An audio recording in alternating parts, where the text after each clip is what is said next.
peur de rien. Si ce n'est... Ce soir, il y a plus dangereux que les vampires. C'est quoi? C'est moi, Wesley Snipes. Stephen Dorff. Ils fabriquent les armes. Je les utilise. Blade.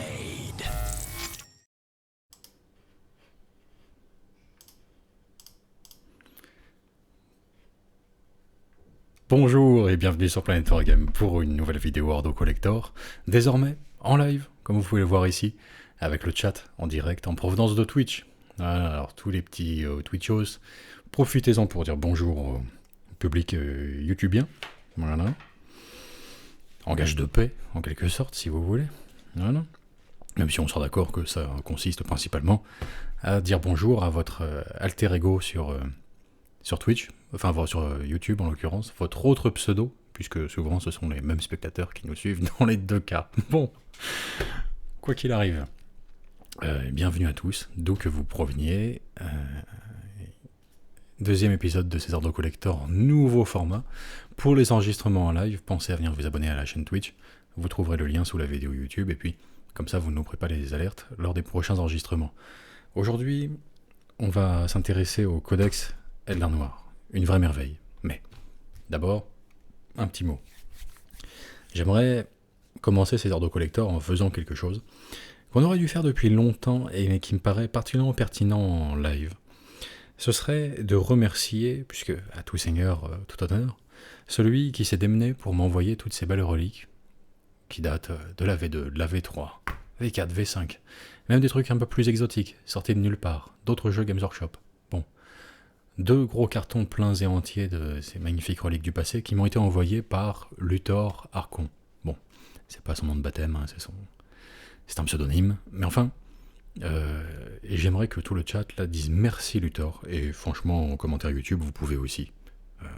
Voilà. Parce que, qu'il le voit ou pas, peu importe, ça me paraît légitime. Merci Luthor, voilà, L-U-T-H-O-R. Si vous le voulez bien. De toute façon, je ne commencerai pas cet Ordo Collector sans que tout le monde, au moins dans le chat, ait pensé à remercier Luthor Archon. Voilà, merci Luthor. Je veux le voir de tout le monde. Il s'est démené, hein.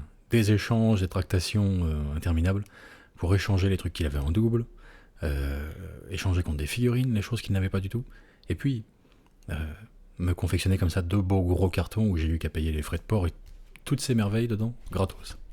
Et il y en a un paquet, hein, on est loin d'en avoir fait le tour. Donc voilà. J'aimerais qu'on commence voilà, cet Ordo Collector sous le signe du remerciement à Luthor Archon. Bien, pour vous resituer un petit peu, on est en... D'ailleurs, tiens, tu sais quoi ? Nous sommes en novembre 1998. Voilà. C'est faux. Le Codex Eldar Noir vient de sortir. C'est une période un petit peu particulière. Comment retranscrire ça le mieux ? Tout le monde a des souvenirs de ce... Enfin, toutes les personnes qui ont vécu cette période en ont des souvenirs, plus ou moins confus. Mais, pour vous donner une idée, bien qu'on soit déjà en novembre 1998, rien que le nom d'année vous parle normalement, on reste quand même sur une période assez étrange, où, de fait, tous les adultes ne se sont pas complètement remis du succès des Bleus lors de l'été 98, et restent, même au mois de novembre, perma-bourrés, plus ou moins. La plupart ont démissionné pour pouvoir faire des holas intempestives à toute heure de la journée, dans la rue. Alors, on reste dans cette liesse populaire malgré tout. Et du coup, bon ben, tous leurs gosses, avec les adultes perma-bourrés en train de reproduire les chorégraphies de Footix, et ben, tous leurs petits-enfants un peu abandonnés, un peu laissés pour compte, un peu déshérités, un peu ces espèces d'Oliver Twist finalement du XXe siècle, se retrouvent à errer dans les rues, et certains tombent donc sur le Codex Eldar Noir en rentrant pour la première fois dans une Warhammer Store. Ça s'est passé comme ça. Tout le chat pourra en attester, c'était ça l'année 98, basiquement. Bon. Et il se trouve que rien que ce codex pouvait suffire à vous faire basculer dans cette nouvelle passion, puisque C'était une véritable merveille. On va le feuilleter aujourd'hui, on va s'attarder sur les choses qui nous plaisent. Sachant que pour moi, si je devais le résumer, c'est avant tout une merveille en termes d'illustration. En termes de figurines, c'est autre chose.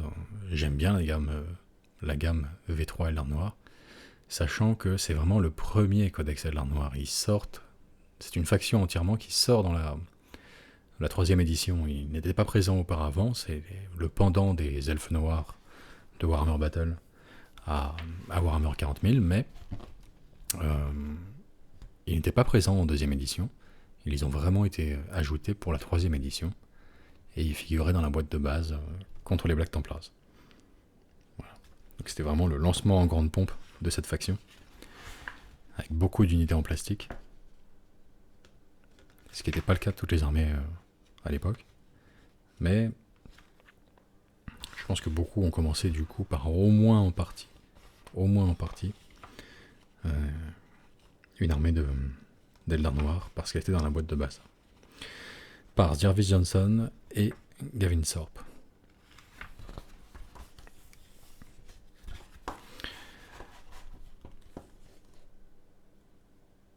Voilà, cette patte graphique d'illustration noir et blanc, bien qu'elle soit, comment dirais-je,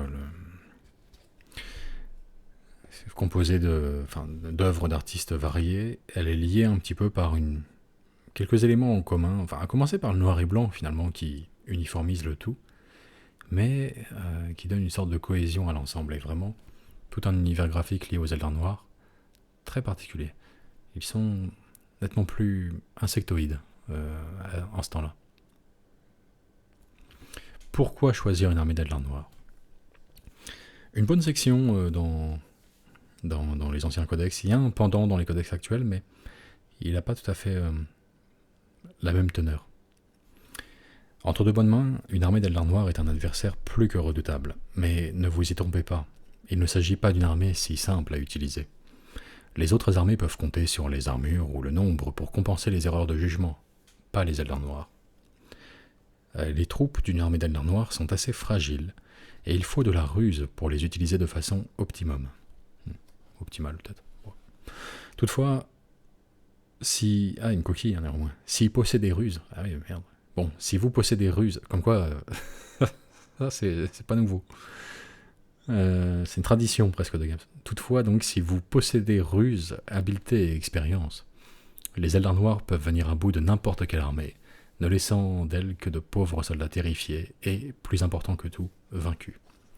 3 choses caractérisent les armées d'Eldar Noirs: la rapidité, la puissance de feu et la faiblesse des armures.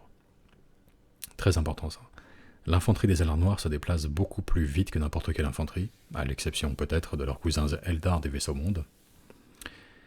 Les Eldar Noirs possèdent un degré de mobilité inégalé grâce au transport Raiders. Ils possèdent aussi un impressionnant arsenal d'armes lourdes très sophistiquées, permettant de déclencher un véritable rideau de fer et de feu. Toutefois, ils ne possèdent aucun char, et, à l'exception d'un nombre limité d'incubes ou de talos, ils ne possèdent pas de troupes blindées. La conséquence est que ce genre d'armée récompensera un joueur faisant preuve de ruse et de finesse, alors qu'elle punira l'imprudent qui se jetterait la tête la première dans la bataille. Ça peut vous paraître convenu comme passage, mais je le trouve important et intéressant quand même parce qu'il retranscrit vraiment un état d'esprit qui, je pense, est important à conserver dans Warhammer, mais même plus généralement tous les jeux comme ça, jeux de rôle et jeux de figurines, en ceci que, bon, chaque faction, chaque espèce, chaque armée va avoir sa liste de gros avantages et inconvénients sur les autres. Et je trouve ça très sympa, surtout quand ils ne se recoupent pas, parce que ça donne une personnalité, vraiment une patte à cette armée. Et c'est quelque chose de, je trouve, génial à maintenir. Là, on nous mentionne clairement, on est littéralement sur, page 2. Page 2, l'une de leurs caractéristiques principales est la faiblesse des armures. Et franchement, c'est vachement bien.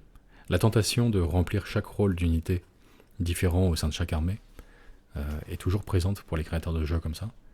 Malheureusement, je pense que c'est un défaut et que une armée gagne à conserver certains points faibles, comme pour le chaos à Warhammer Battle qui n'avait, pour ainsi dire, pas d'arme de tir. En avoir une comme ça est bien, hein, le canon, l'Apocalypse, très bien. Mais remplir entièrement ses rôles, comme ça peut être le cas pour certaines factions, en ajoutant de la cavalerie lourde à l'Empire, en ajoutant pas mal de parades au corps à corps pour les taux, finalement ça atténue la personnalité de l'armée et je trouve ça dommage. Donc là on est sur aussi une des unités les plus iconiques en fait de cette version-là des Eldar Noirs, les Motojet. Motojet Rivers. Magnifique. Concernant le fluff, vous allez voir que c'est un codex où c'est très embryonnaire, c'est très léger, c'est petit. D'ailleurs, si vous le regardez sur la tranche, vous serez surpris peut-être de la finesse en fait du codex. Vous voyez ? Il est tout fin. Et, quoi, une bonne 50aine de pages, pas plus.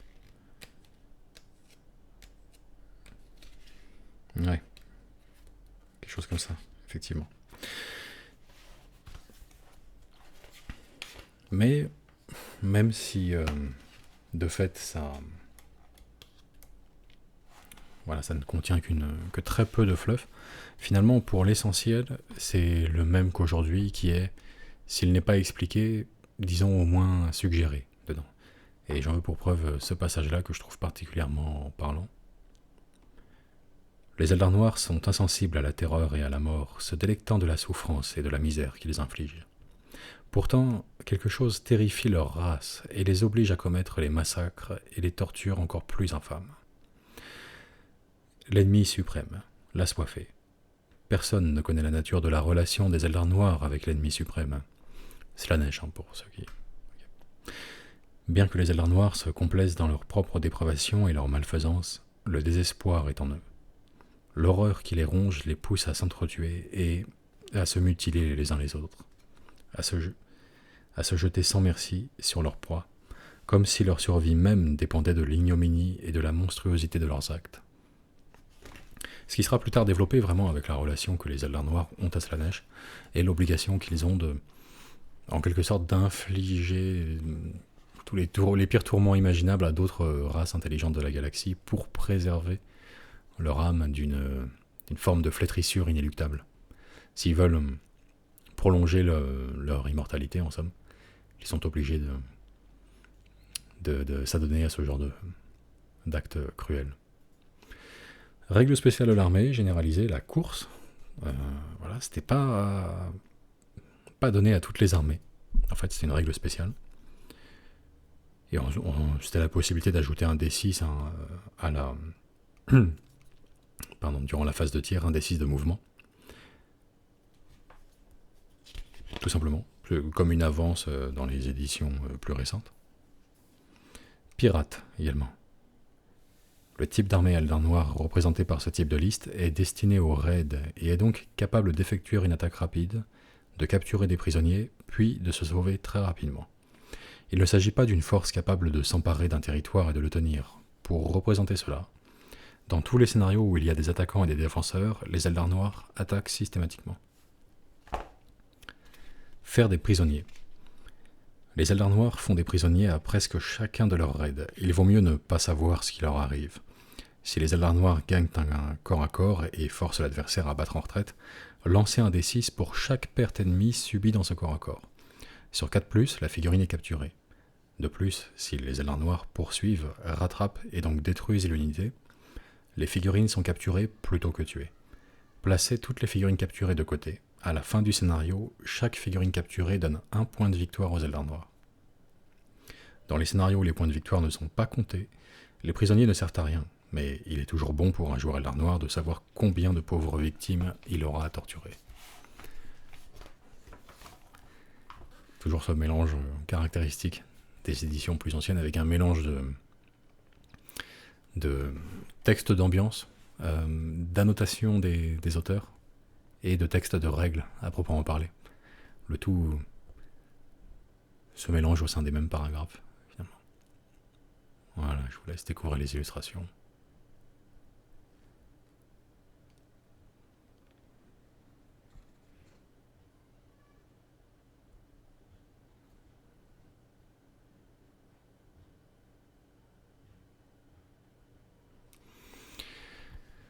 Alors, Guillaume me dit attention, ceci ne fait pas partie de la dernière mise à jour du Chapter Approve 2022. Non, en effet, pas tout à fait. Je prends quelques petites questions du chat au passage. Le roi CR dit « J'ai découvert et commencé Warhammer 40 000 en primaire avec la boîte de base Black Templar versus Eldar Noir. Ah, que de souvenirs. Eh oui. Ils étaient fragiles, les Eldar Noirs, c'est con. Ils étaient fragiles, en effet. Les figurines... Alors, le plastique pardonnait. Le plastique comprenait, il pardonnait. Bon, pour l'essentiel. Mais malgré tout, toutes les petites piques, toutes les petites lames présentes sur les figurines pouvaient sauter vraiment en cas de choc, effectivement. Satine nous dit novembre 98, je fête mes 19 ans et j'achète ma première boîte de Warhammer 40 000. En l'occurrence, la boîte Eldar Noir et son codex, ces derniers sont toujours présents dans ma vitrine 23 ans après. Ah eh ben, joli. Bon, on va commencer à attaquer la partie qui correspond aux règles de chaque unité. En commençant par les QG, le seigneur Eldar Noir, qui pouvait être soit un voivode, soit un grand voivode. Voilà, une forme de grade, évidemment, grand voivode. Étant un rang plus élevé que le voivode, est-il besoin de le préciser, et on voit qu'ils se distinguent principalement par leur initiative très élevée. Mais pour l'essentiel, pour le profil, ça restait vraiment la force 3, endurance 3 et 2 séries sur toute l'armée. Initiative 7 néanmoins. Donc, de fortes chances de taper en premier au corps à corps. Il pouvait être escorté d'une suite, qu'on verra plus tard. Le tourmenteur également était le choix de QG alternatif. C'était les deux principaux QG que l'on pouvait avoir, donc le tourmenteur, très peu cher en points, mais il brillait par l'équipement qu'on pouvait lui sélectionner. Ensuite, l'escorte du voivode, qui pouvait être composée de plusieurs figurines différentes, ce qui n'était pas commun. Pas commun, et donc aussi bien des guerriers Eldar Noirs que des incubes, et même un maître incube. Et le tout pouvait monter dans un raider en transport assigné naturellement.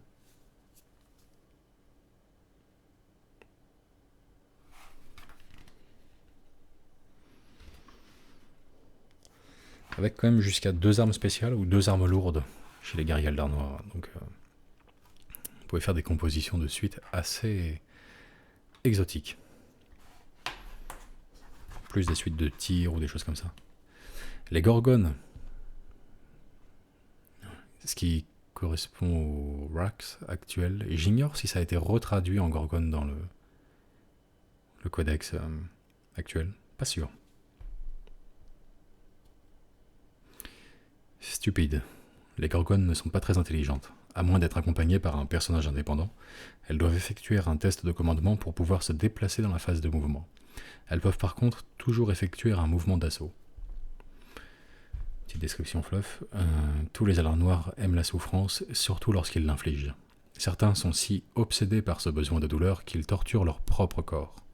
Pour d'autres, moins volontaires, leur chair a été tordue et déformée par des tourmenteurs dont ils ont été victimes pour des méfaits réels ou sanguinaires, ou imaginaires, ou simplement pour s'être trouvés au mauvais endroit, au mauvais moment. Les mandragores, alors qu'il y avait une apparence très différente vraiment des mandragores actuels, les mandragores sont les plus malveillants des Eldar Noirs, s'attaquant à leurs congénères dans les ombres de Komora. Qui peut dire comment un seigneur peut les amener à se battre pour lui ? Quel peut bien être le salaire de ces bêtes assoiffées de sang ? Complètement différent, effectivement, dans leur première version, les mandragores. Mais de mémoire, c'était surtout l'infiltration qui était leur principale spécialité. Déploiement caché, en effet, dans la règle, est très longue. Mais en somme, ça revenait à placer On plaçait 3 figurines sur la table au déploiement de Mandragore à différents endroits de son choix. Juste 3 figurines de Mandragore. Et ensuite, on pouvait révéler parmi ces 3 choix de figurines où se trouvait l'escouade, finalement, lors du détour ultérieur, où se trouvait l'escouade complète de Mandragore. Et il y avait 2 pions factices, en quelque sorte, qui pouvaient laisser penser que l'escouade se trouvait ici. Mais finalement, voilà, elle était déployée ailleurs. Un élément de surprise en somme, quoi. Et de bluff. Les Sérastes. Alors, sous la férule de leur succube, les Sérastes consacrent toute leur vie à l'art du gladiateur. Peu survivent à leur premier duel, mais ceux-là apprennent vite. Un seigneur Eldar noir nanti peut engager ses guerriers talentueux pour l'accompagner au combat, en leur promettant de grandes récompenses à ceux dont les performances martiales sont les plus plaisantes à regarder. Séraste, voilà, initiative 6, hein, très élevé, c'est vrai. Sauvegarde 6+, par contre, les drogues de combat, qu'on a toujours retrouvées par la suite, avec des effets aléatoires. Là, en somme, c'était 1 des 6 au début de la bataille, et les effets des narcotiques duraient pendant toute la partie.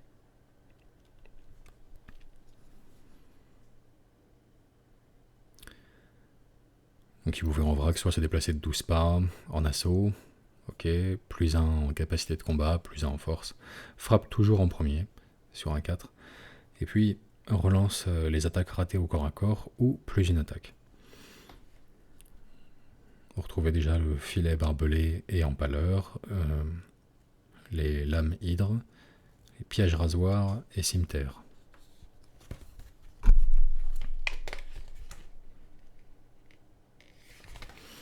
Très bonnes escouades de corps à corps quand même, en 3ème édition. La fameuse meute de chiens du Warp. Alors quand il y a un 0-1 sur un vieux codex comme ceci, ça signifie que l'unité était limitée à 1 exemplaire maximum d'unité. On ne pouvait pas faire une armée composée pour une large part de chiens du Warp. C'était vraiment limité à une escouade, quoi. Ou une meute, plutôt. Pas très nombreuse d'ailleurs, hein. Un maître de meute est de 3 à 5 chiens du Warp. Pas grand chose, finalement. Et tandis que, finalement, la plupart des escouades de chaque codex avaient une illustration à côté de leur description d'unité qui les mettait en valeur, qui était plutôt intimidante. Je trouve que celle-ci est tout l'inverse. Vraiment les chiens du Warp. Qui étaient des figurines jugées ignobles par beaucoup. Il faut dire ce qui est. Espèce d'étranges créatures quadrupèdes sans peau. Bon. Mais c'est vrai que on n'a pas l'impression que le Space Marine ressente particulièrement la pression, en l'occurrence. C'est pas forcément une illustration qui les met très en valeur. Il a l'air de, geste technique d'intervention. Péter la patte déjà avec un seul bras, et puis, Ouais, rien de spécial d'ailleurs dans leurs règles, hein, au demeurant. C'était plutôt boudé par les joueurs, les chiens du Warp en général. Les squads de guerriers, qui est vraiment le centre d'une armée de l'art noir. Initiative 5 pour tout le monde. Un âme rapide et fragile. Les squads de raiders. La même chose, mais avec un raider, tout simplement. Ça permettait juste d'éviter de prendre un choix de détachement dans le schéma d'armée.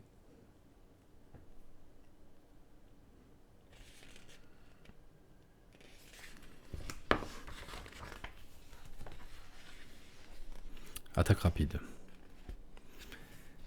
Escadron de motojet Raptor. Merveilleuse figurine. Incroyable. Incroyable. On va les voir plus tard de toute façon. Voilà. Mais en somme, c'était des Sérastes plus rapides. Et avec les stats généralement boostées, mais pour le reste, on retrouvait les drogues de combat comme mécanisme central par rapport à l'unité.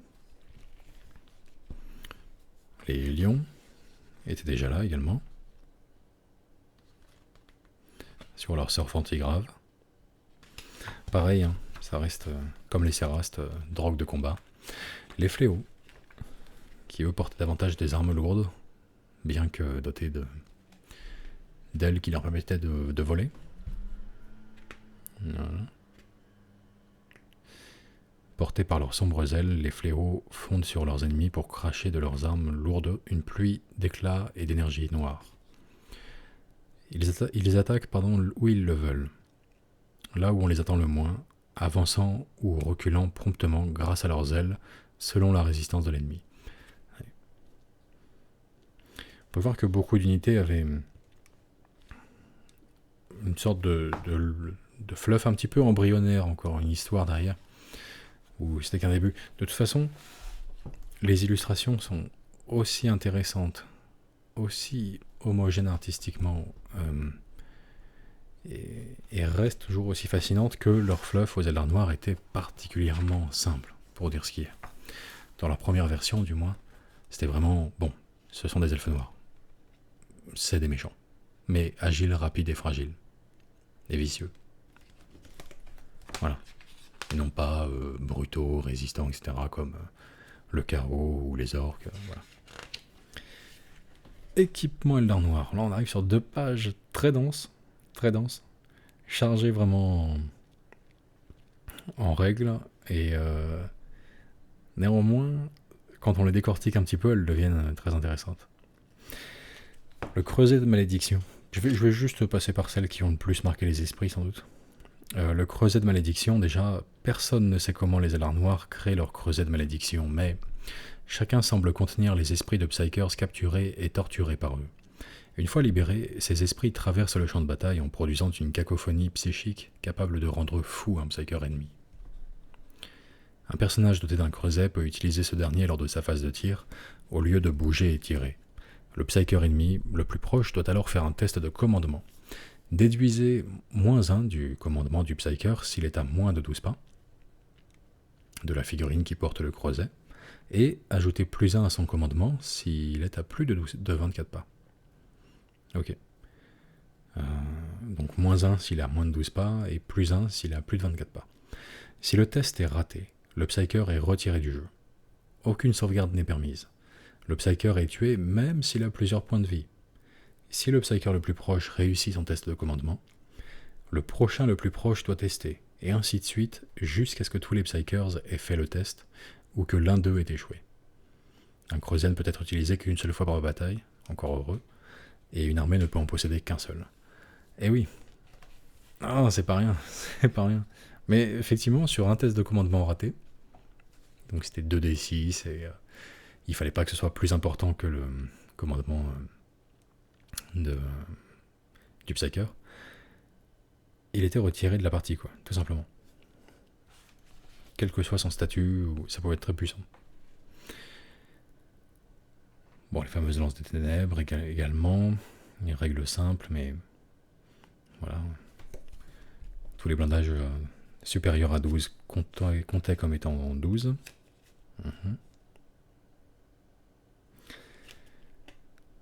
Où est le fameux bouclier des ombres? Le fameux.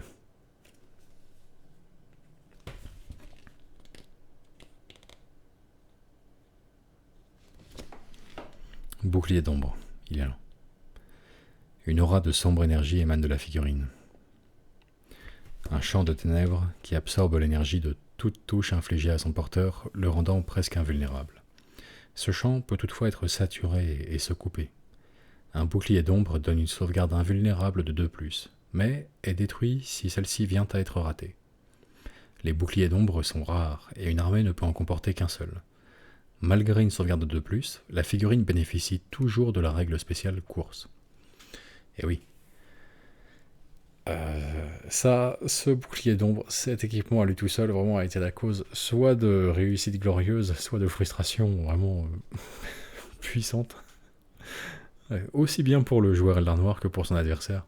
Parce que sauvegarde de plus invulnérable, c'est pas rien. C'est pas rien. Je pense pas vraiment qu'une seule unité avait la même règle dans Warhammer 40 000, dans cette édition. Et par conséquent, ça pouvait tenir toute la partie et absorber une infinité de tirs comme ça surpuissants qui auraient dû vaporiser le voivode qui le porte. Mais ça pouvait aussi sauter au premier tir de pistolet laser. Donc vraiment, c'était qui te double. Voilà. Faut pas rater son de plus. Si on le rate une fois, alors il ne marche plus pour le reste de la partie.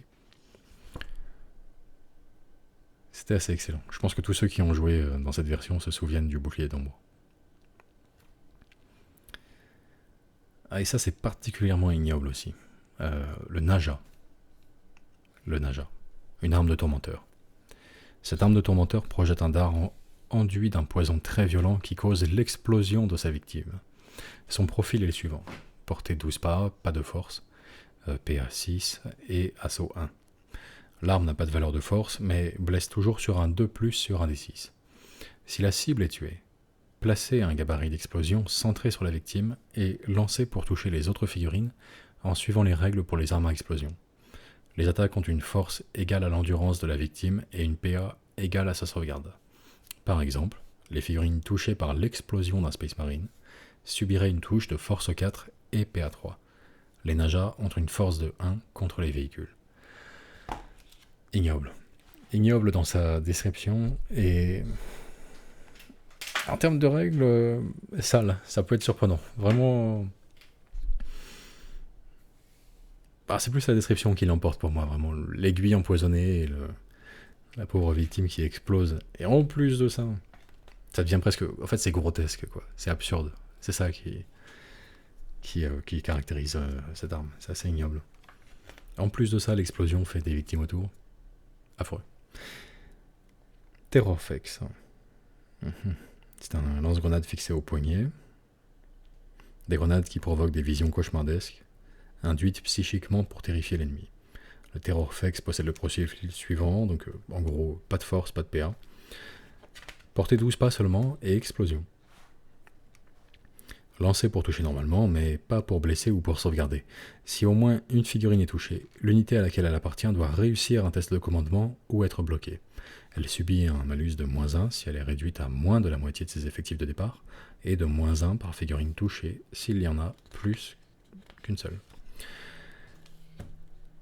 C'est une arme, aucune létalité, mais qui fait fuir, en somme. Le fameux Home de souffrance des incubes, le casque qu'on verra sur les figurines, et qui permettait qui contenait des mandibules en quelque sorte, qui étaient des pistolets éclateurs, en réalité. Voilà, une belle illustration à pleine page.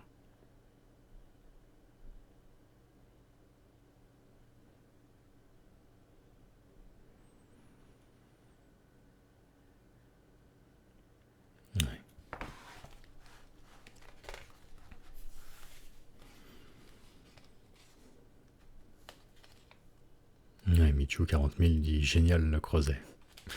Génial en effet. Une autre petite règle. Oui, le portail warp. C'est vrai que ça c'était assez singulier aussi. Ça pouvait permettre de faire apparaître une grosse partie de son armée via un portail warp, symbolisé par un gabarit d'explosion,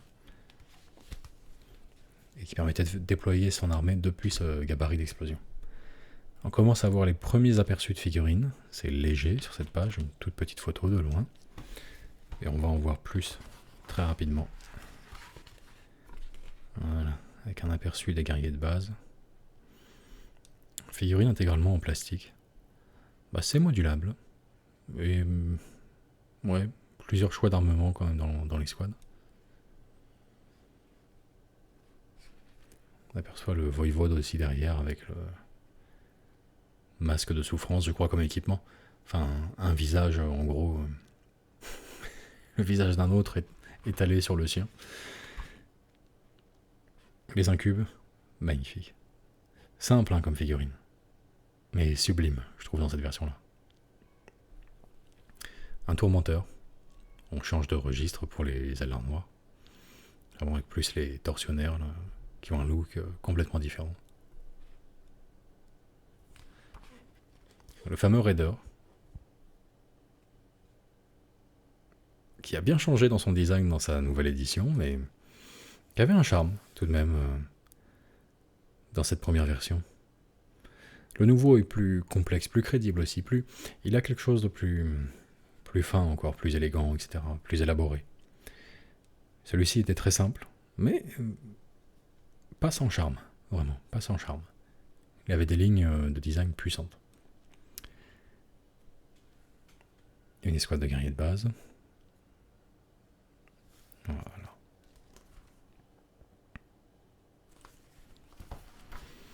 Et les fameux Sérastes.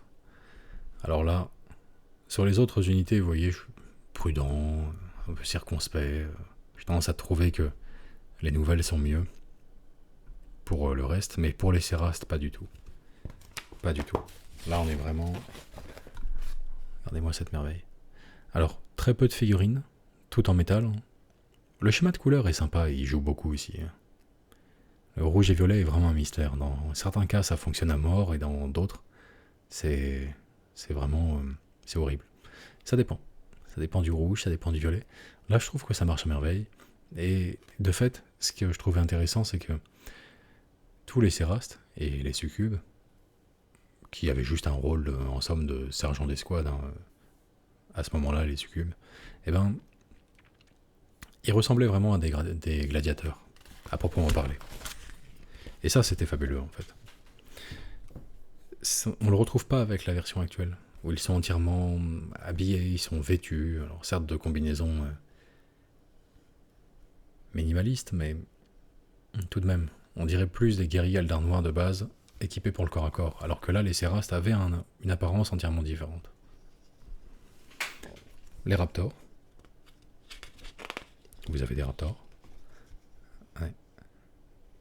Super motojet. Magnifique. Le Talos. C'est pas la même allure. Pas la même allure. Du tout. Une plaie à monter ça. En métal. Ça a cassé à peu près à chaque partie. Intégralement en métal. Bon, faut dire qu'on connaissait pas spécialement les astuces, tous, dans cette période-là, de contre-perçage, tigeage, etc., etc. Enfin, à grand renfort de superglue, on le maintenait assemblé dans le temps avec de nombreux recollages. Ouais, les fameux Sérastes. Vous voyez, rien à voir. Alors bon, là c'est un fléau, c'est vrai. Mais le fléau est juste un guerrier Eldar noir de base avec des ailes. Et on voit à quel point le Séraste se différencie du guerrier Eldar noir dans cette génération-là. Ça, c'est magnifique. Magnifique. Armée à thème. La méthode pour collectionner une armée, décrite ci-dessus, permet à cette dernière d'évoluer et de grandir de partie en partie. Il arrive cependant que des joueurs très expérimentés décident de collectionner ce que nous appelons une armée à thème. La particularité d'une armée à thème repose sur les escouades choisies qui reflètent un aspect de l'historique de la race Eldar noir et sur une planification soigneuse du recrutement. Par exemple, vous pourriez décider de collectionner une armée basée sur des serviteurs d'un puissant tourmenteur, avec ce dernier comme choix QG, une paire de petites escouades de guerriers en guise de garde personnelle, et des tonnes de gorgones et de talos pour le reste de l'armée. Collectionner de telles armées à thème demandera une grande connaissance du jeu Warhammer 40 000. Il n'est donc pas recommandé de recommencer sa première armée de cette façon, mais cela reste passionnant et vous donne l'opportunité de vous constituer une armée ayant un caractère unique. Qu'elle soit capable ou pas de gagner une bataille est une toute autre affaire, bien sûr. Et oui. Les conseils génériques pour bien commencer une collection d'Eldar noir, et puis la suggestion au passage d'armée à thème, soit remplie de tourmenteurs et gorgones, soit entièrement à thème Séraste, par exemple. Les tactiques des Eldar noirs, voilà. Les fameuses tactiques secrètes de votre codex, que personne n'avait la moindre chance de voir venir. Évidemment, ils n'avaient pas votre codex. Vous ne pouvez jamais prévoir que vous leur feriez les taux de la mort. Impossible. Bon. Attaque de flanc, étau et contre-attaque.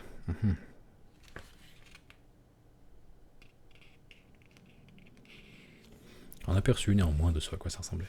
C'était beau, hein, c'était beau comme tout, une armée de l'or noir. Les motos de jet en particulier. Très élégantes. Et elles le restent dans leur version actuelle. Schéma de couleur de cavale, avec des suggestions diverses et variées. Voilà.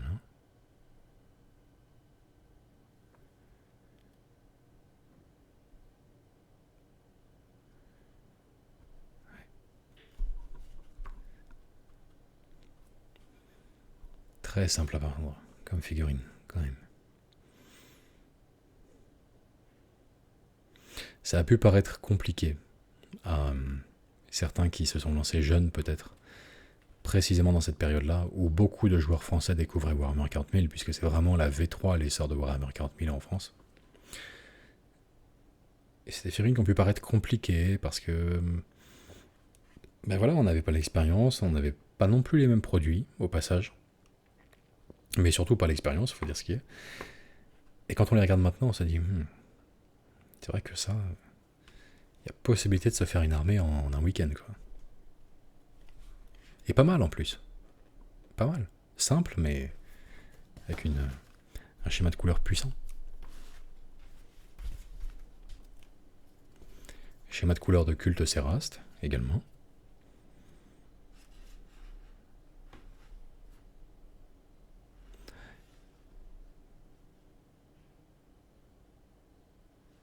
Superbe.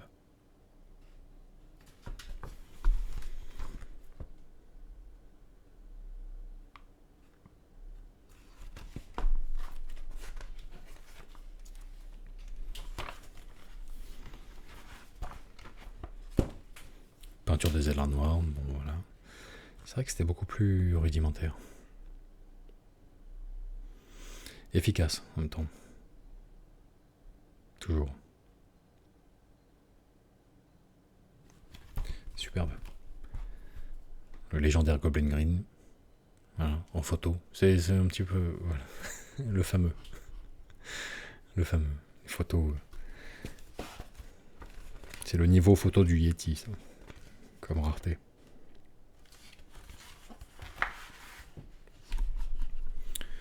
Le seul soclage qui vaille, évidemment. Voilà. Soclé avec du flocage directement, bien sûr. On ne saurait faire autrement. C'est magnifique tout ça, vraiment. Ça rappelle des souvenirs et puis...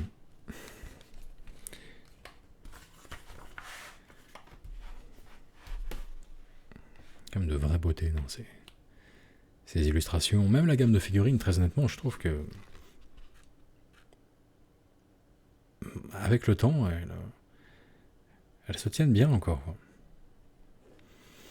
La galerie un petit peu de conversion, là. Finalement, je me demande si la simplicité des sculptures, enfin en tout cas l'aspect qui va vraiment à l'essentiel, où on a principalement une silhouette définie, et puis ça s'arrête là,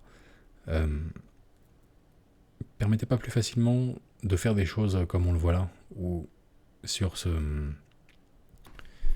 guerrier Eldar noir peint par Gary Morley. La cape provient du grappe de guerrier du chaos en plastique de Warhammer, mais la figurine est juste vernis en brillant. Vernis en brillant, noir vernis en brillant. Et ça marche, on comprend l'effet qu'il a voulu faire, c'est efficace. Avec un liseré doré, ça est là.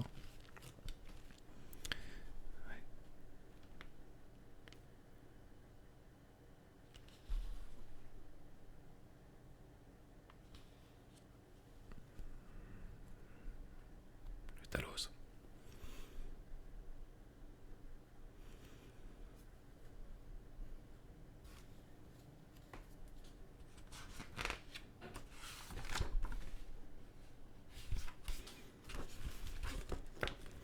Des mises en scène un petit peu sur table de jeu. Sachant que toute la gamme ne figure pas dans le codex, puisque certaines figurines sont sorties plus tard.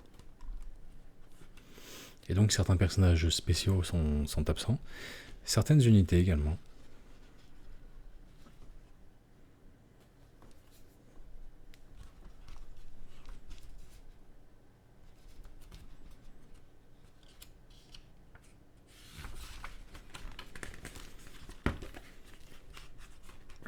Ado Vicarius dit: moi je trouve que ça chaud, hein, les figurines elles ont pris un bon coup de vieux quand même.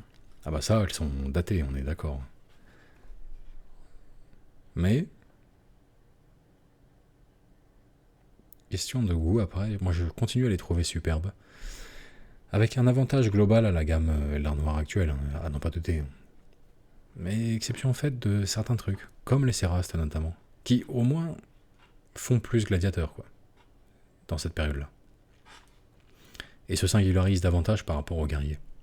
Ils sont vraiment à part.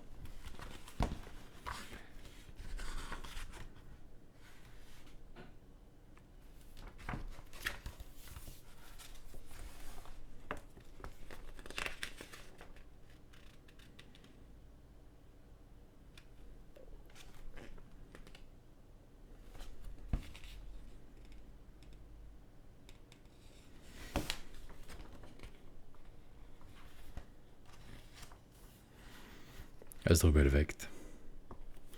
Bon, le seigneur suprême de cette faction, hein, clairement. Je vais d'abord vous laisser admirer l'illustration, avec les incubes au premier plan.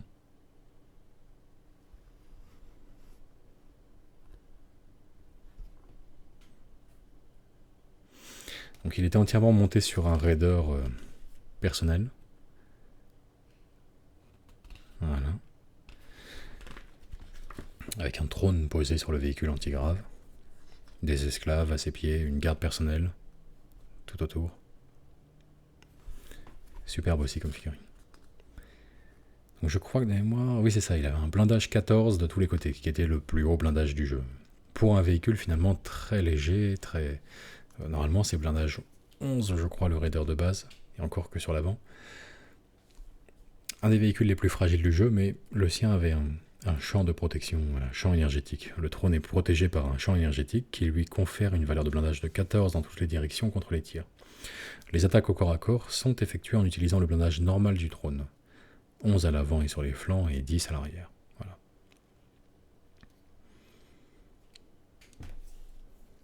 Pour le reste, c'est essentiellement des règles pour aménager avec les règles de la 3ème édition.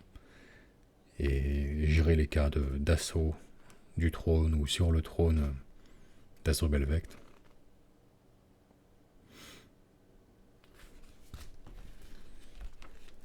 Superbe.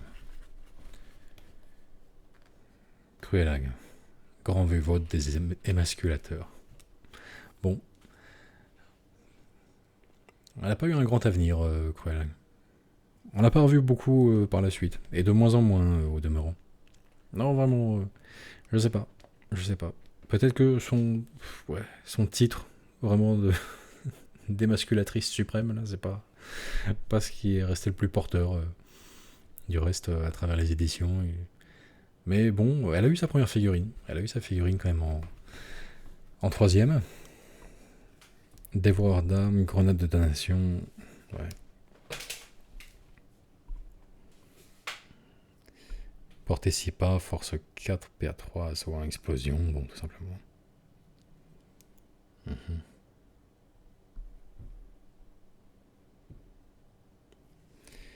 Dévoreur d'âme. Cruella manie le dévoreur d'âme.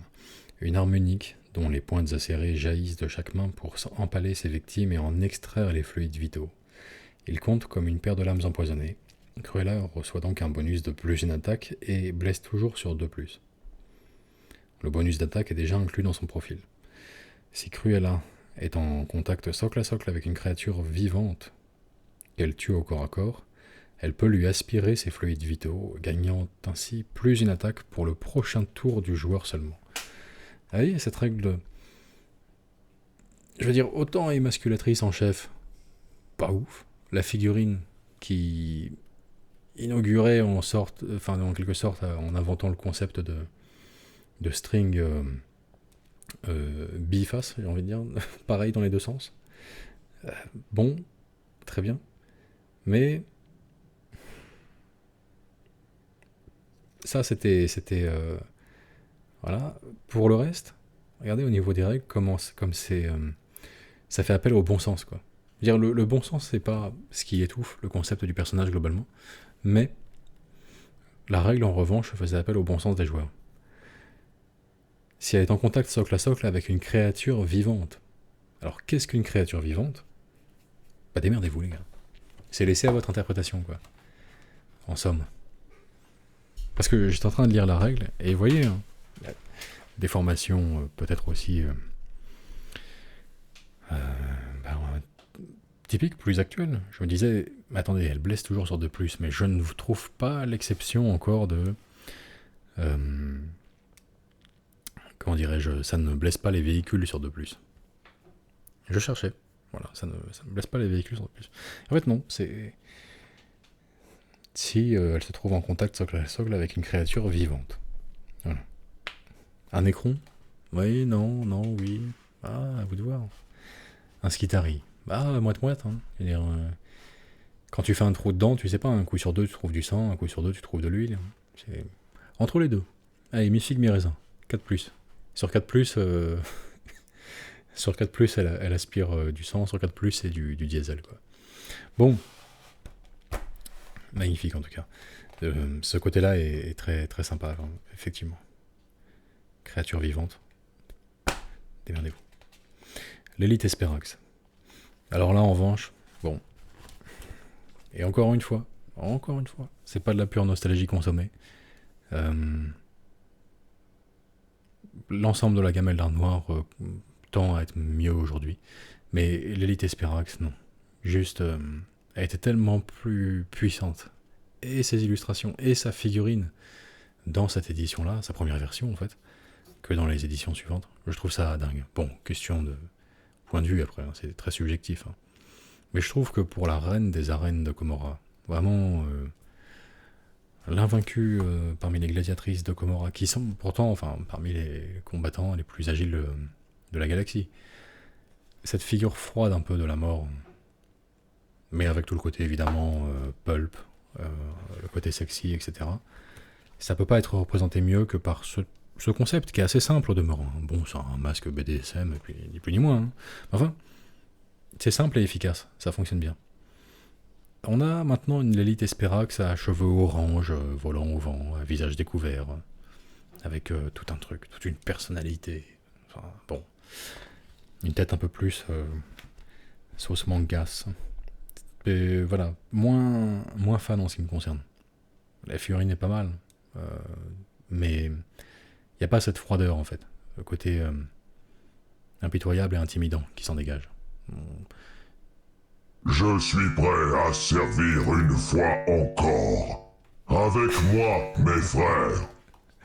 Merci beaucoup à Arieb pour son généreux don de 50 €.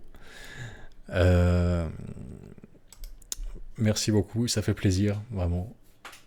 Et alors, Arieb nous disait, vu que mon interne s'est lamentablement trompé de diagnostic, et qu'en plus, il ose dire que les Eldar noirs sont sans intérêt, voilà son don en échange d'un autre gage. Magnifique. Magnifique. Bon, bah, merci à l'interne, qui brille peut-être par son mauvais goût, en l'occurrence, mais enfin, aussi par le sens de l'honneur. Bon, les paris, comme ça. Franchement, bien joué. Arieb est définitivement le tourmenteur de notre petite coterie. Vraiment, hein. Torture des pauvres internes qui n'ont rien demandé, mais bon. C'est comme ça. Enfin. La suite, bon, au niveau des règles, c'est pas très intéressant. Les notes des concepteurs, peut-être, ça cache souvent des pépites, ça. Donc, note du concepteur, l'élite ne peut être prise que comme dirigeante d'une armée de Séraste. Et ne peut pas faire partie d'une armée d'Eldar Noir. Ceci peut être problématique si vous voulez vous en servir pour une armée ordinaire d'Eldar Noir. Néanmoins, si vous utilisez les règles pour jouer plusieurs armées, voire page 131 du livre de Warhammer 40 000, vous pouvez prendre l'élite et un petit contingent de 2 escouades de 5 Sérastes chacune comme alliés d'une force d'Eldar Noir. Voilà. Elle ne combat qu'avec les Sérastes, vraiment. Et donc obligé d'aller dégainer les alliances de plusieurs petites armées pour jouer en somme la bande à l'élite et puis une autre armée Eldar Noir à côté. Drazar, maître des lames. Une merveille aussi sa figurine. Lui. Très fidèle à cette illustration d'ailleurs. Voilà.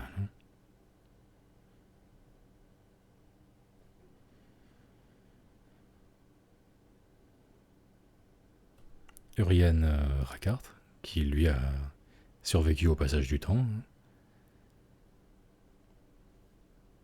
Il a toujours une figurine pour le représenter. Je dois dire que la nouvelle figurine est bien plus belle que la précédente, mais vraiment beaucoup. Mais alors, aucune n'est au niveau de l'illustration, à vrai dire. Et puis, le décapiteur, champion Mandragore. Alors lui, je crois qu'il n'a jamais vu le jour, vraiment. Jamais eu une figurine officielle pour le représenter. Mais le décapiteur, c'est une sorte de Mandragore à 4 bras. Bon, c'est resté un concept dans le livre, dans ce livre de règles, mais il n'a jamais été incarné.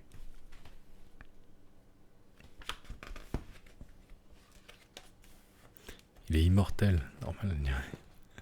Drazar était mieux avant quand même. Drazar, oui. Oui, franchement, il n'y a pas photo. Enfin, encore une fois, question de goût, etc.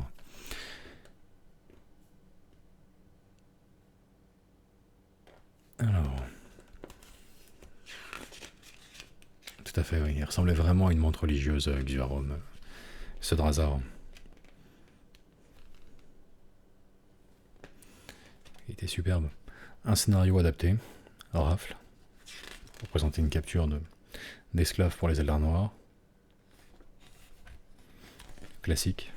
Comme on le trouvait souvent dans cette génération de codex, un scénario plus narratif inclus dedans en fonction du thème de la faction. Et là, l'ambiance de Komora à peu près. L'ambiance de la cité des Eldar Noirs. On est sur ce registre-là. Voilà. Superbe. Ça va nous amener gentiment à la fin de cet Ordo Collector.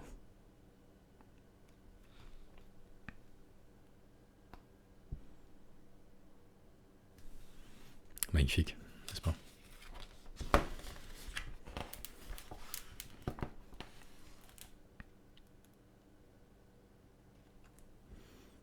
Et là, une bataille opposée à leur cousin Eldar, qui, je trouve, Ah, c'est vrai que les figurines sont plus anciennes aussi, beaucoup plus anciennes pour les Eldar de base. C'est vrai qu'on est plus sur de la V2. Mais ces premiers gardiens ont pris plus cher dans le temps, vraiment, s'il fallait vraiment comparer les deux, que les Eldar noirs, tout de même. Après, ceux qui n'aiment ni l'un ni l'autre vont dire que c'est un combat de l'octeux, hein, vraiment, mais entre les deux, je trouve que c'est vite vu.